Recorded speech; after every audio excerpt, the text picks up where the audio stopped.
semuanya. Hari ini kita akan belajar mengenai account payable. Apa itu account payable? Account payable adalah kewajiban atau utang yang harus dibayar oleh perusahaan kepada pemasok atas pembelian barang atau jasa secara kredit. Biasanya utang dagang ini harus dilunasi dalam periode tertentu, umumnya 30-60 hari. Lalu, apa fungsi account payable? Fungsi account payable yang pertama adalah mengelola kewajiban perusahaan, memastikan semua kewajiban pembayaran dilakukan tepat waktu untuk menjaga hubungan baik dengan pemasok. Yang kedua, mengelola arus kas, memastikan likuiditas perusahaan tetap stabil dengan mengatur waktu pembayaran utang.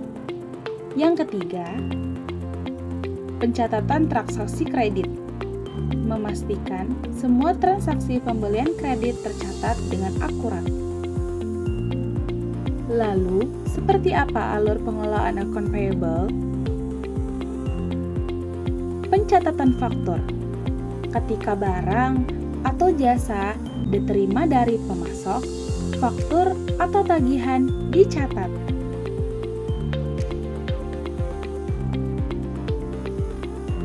Verifikasi. Faktur dibandingkan dengan pesanan pembelian atau PO dan bukti penerimaan barang. Penjadwalan pembayaran.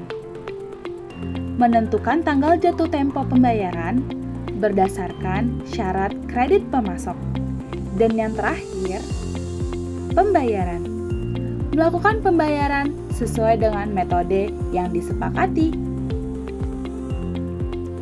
Seperti apa alur penjurnalan account payable? Yang pertama, pembelian barang secara kredit. Ketika perusahaan membeli barang dari pemasok secara kredit, jurnalnya debit, persediaan barang dagang, kredit, hutang dagang atau account payable. Yang kedua, pembayaran hutang dagang. Ketika perusahaan melunasi utang dagang, jurnalnya debit, hutang dagang atau account payable, kredit, kas atau bank atau cash. Yang ketiga, potongan pembelian atau diskon.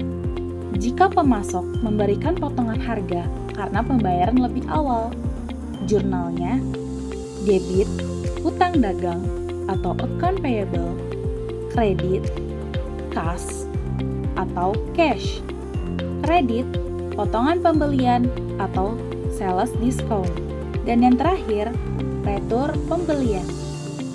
Ketika barang yang dibeli dikembalikan ke pemasok, jurnalnya debit, hutang dagang atau account payable, kredit, retur pembelian atau sales return. Berikut ini adalah contoh penjurnalan account payable. Contoh 1. Pembelian barang secara kredit. Perusahaan membeli barang senilai 50 juta rupiah dari PT pemasok, jatuh tempo 30 hari. Jurnalnya debit, merchandise inventory senilai 50 juta rupiah dan kredit, account payable senilai 50 juta rupiah. Contoh kedua, pembayaran hutang dagang. Perusahaan membayar hutang dagang senilai 50 juta setelah 30 hari. Jurnalnya, debit, account payable senilai 50 juta, kredit, cash, atau bank senilai 50 juta. Contoh yang ketiga adalah potongan pembelian atau diskon. Pembayaran dilakukan dalam 10 hari dengan potongan 2%. Jurnalnya, debit, account payable senilai 50 juta, dan dikredit, cash, senilai 49 juta, dan potongan pembelian senilai 1 juta. Selanjutnya, retur pembelian. Barang senilai 10 juta dikembalikan ke pemasok. Jurnalnya, debit, account payable senilai 10 juta, dan dikredit, retur pembelian senilai 10 juta.